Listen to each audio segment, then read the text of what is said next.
That's my time. Music? Good afternoon. My name is Nora Brady. I'm coming to you from St. Louis, Missouri, representing Blueprint Coffee. We don't have a ton of time together this afternoon, so I'm going to jump right in with some housekeeping instructions. First of all, this information card at your place setting is for you to keep, so please take them back with you for deliberation. Service this afternoon is going to start with the espresso course, followed by the milk course, and then finishing with the signature beverage. This little black cup on your tray is for your dirty spoon, so please dispose of them there. I'd like you to use that spoon to stir the espresso at least 10 times. We really want to incorporate the crema and cool down the beverage quite a bit. The coffee I'm serving this afternoon comes from a farm called Kamina, located in the Sheikha Biosphere in western Ethiopia. It is a semi-forest farm managed by our exporting partners, Maplako. The farm is run by 28 year-round employees, some of whom live on the farm in homes with their families. The coffee is grown at 1,750 to 1,950 meters above sea level. Kamina is divided into 5 blocks, of which are subdivided by varietal. The most dominant on the farm being the JARC improved varieties 74-110 and 74-54. 74-110 is advisable for growing specifically in the Sheikha region, while 74-54 is known for its tall stature. The processing is an anaerobic natural with shaded drying. After harvest, the coffees are sealed in a stainless steel tank for 48 hours. Then, once removed, they're transferred to raised beds under full shade for about a week. Then, moved to raised beds under partial shade for another week, before finally being moved to the hillside under direct sun for the next 2 to 4 weeks. This processing, region, and varietal lend directly to the taste notes this afternoon, which are lime, raspberry jam,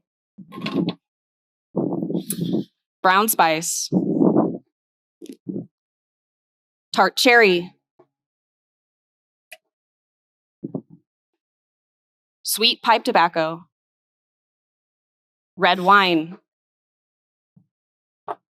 It's got a medium body with a juicy and silky texture and a lingering finish like that of Sauvignon Blanc.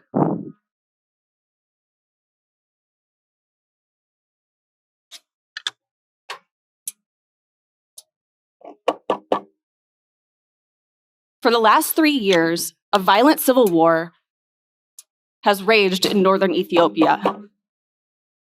2 opposing forces from neighboring regions have the same basic needs: the right to education, the right to work, access to food. The Tigray and the Amhara, they no longer can see their neighbors' humanity and right to exist.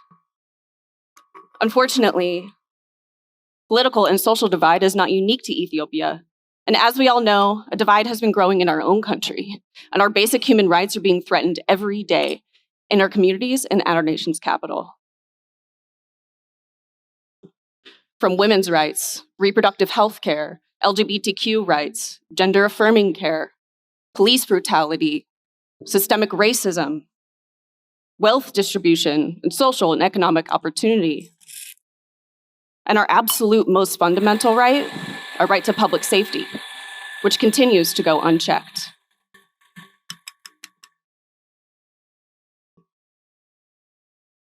As communities across our country and around the globe face discrimination and division, cafes have served as gathering places, representing safety and connection. Cafes are the lifeblood of our industry.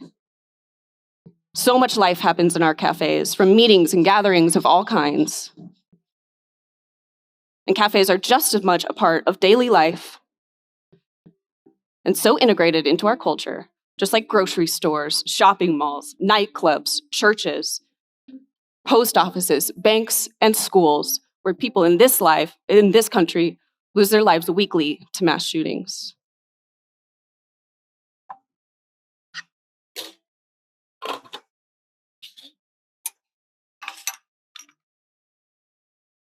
I can say for an absolute fact that my life would not be nearly as rich in relationships and community without my career in coffee. I am so privileged to lead each day, striving for peace and connection through coffee. We have an opportunity each day to not only make the people in our immediate circles feel seen and heard, but to connect with humanity in an incredibly impactful way. Coffee is the great equalizer.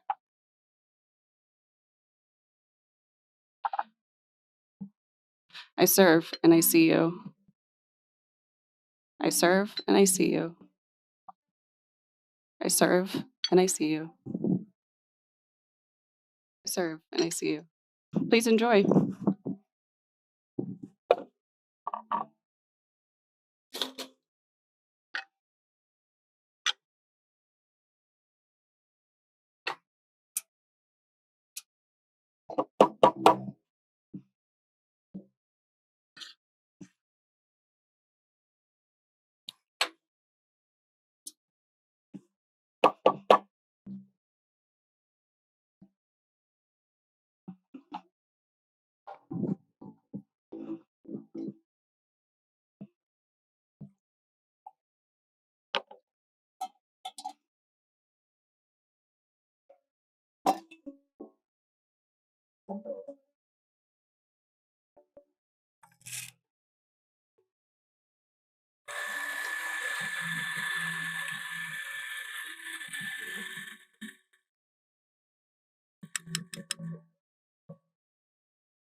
And as we move into the milk course, I've chose a ratio of 1 part espresso to 3 parts milk, which lends directly to the taste notes, which are oatmeal raisin cookie, almond paste, pastry crust, malted chocolate with a smooth and creamy texture.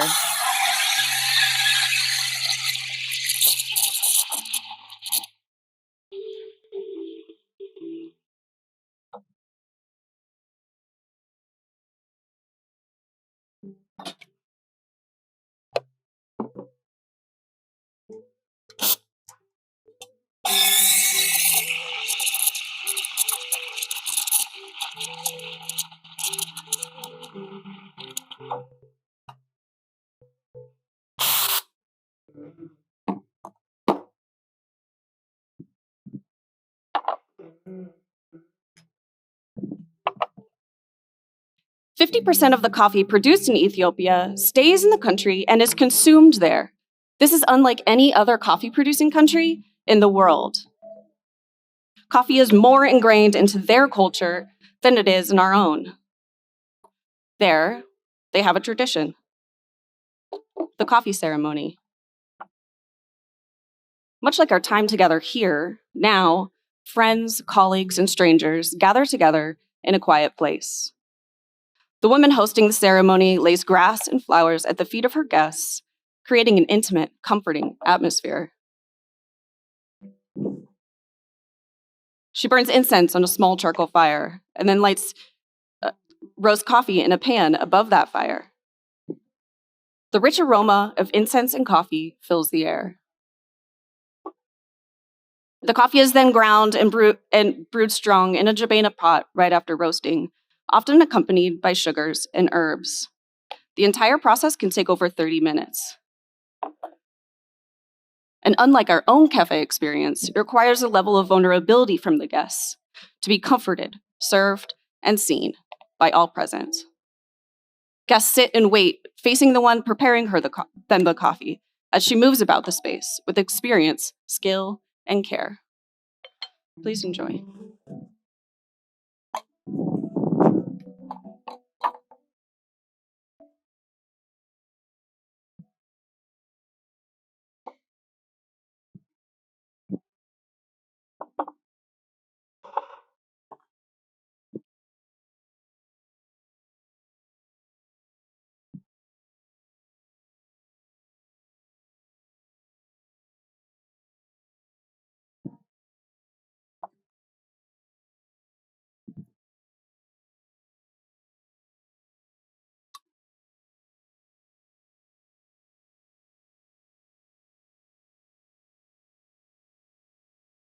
As I was dreaming and designing my signature beverage, I had two main goals.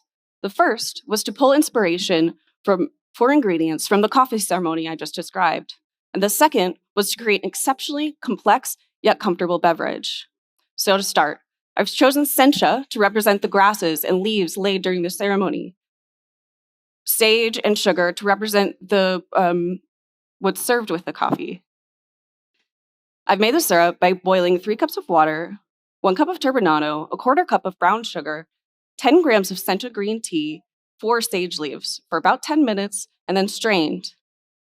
I'll be adding an aromatic garnish to the beverage of rose and cardamom to represent the aromatic qualities of the ceremony. I've made the garnish by grinding dried rose petals and cardamom. So to start, we're using 4 shots of chilled Kawakimina, extracted the same way as the espresso course.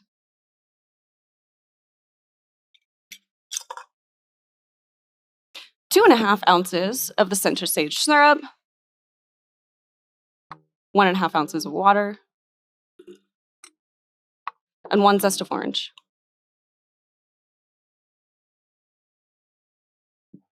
I'll be charging the entire beverage with CO2.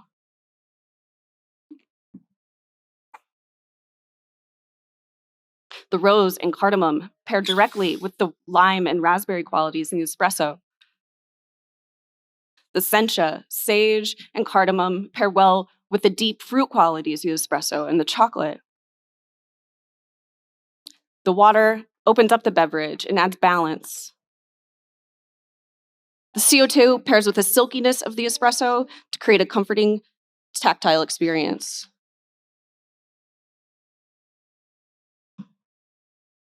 The citrus and rose pair directly with the aromatic qualities of the beverage.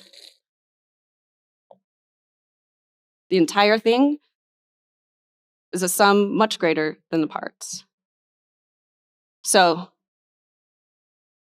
flavor calls: yogurt, berries and cream, milk chocolate, citrus effervescence, peach black tea, and a craft cola, think Coca-Cola. I'll be adding the aromatic garnish to one side of your beverage. Please take 3 sips from the side opposite, pausing between each sip to appreciate the interplay of the tactile, aromatic, and flavor experience.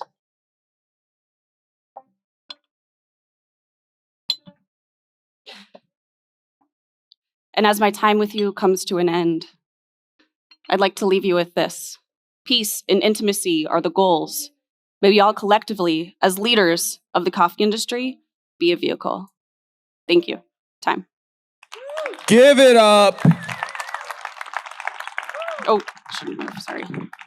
Nora, Sorry. you want to come over here? That was a very thoughtful and very passionate routine that you just gave, and really just like very much like caught my ear. And like, what kind of like brought you to that like this year's presentation for yourself? Thanks for asking. I kind of went through the most challenging few years of my life these past few years, and I took some time off from competing. And as I knew I was ready to come back. And as I was thinking about what this platform is, I couldn't get away from saying something that was really impacts all of us. And so kind of wanted to take the opportunity to speak for some social justice. So yeah, I really also like, I feel that we've all had such a just unique experience these past couple of years. And the way that you talk about how coffee really brings us together, like really just tied that together for me. And I think like for a lot of us out here has like really kept us going, and to see this moment brought back for us is like really heartfelt and really like just like makes it even more special. Yeah. Is there anyone out there that you feel like you'd like to thank? Yes. Give some shout outs? Yeah. Thank you. Mozzie, couldn't have done it without you. Thank you for everything. You just put us just as much work, if not more, into it than I did. Mike, thank you so much for everything. You're my rock. And my son, who's at home, Theo, he's been really strong and patient through this with me. So, yeah. All right. One more time. Big round of applause. Nora Brady, Blueprint Coffee, St. Louis, Missouri.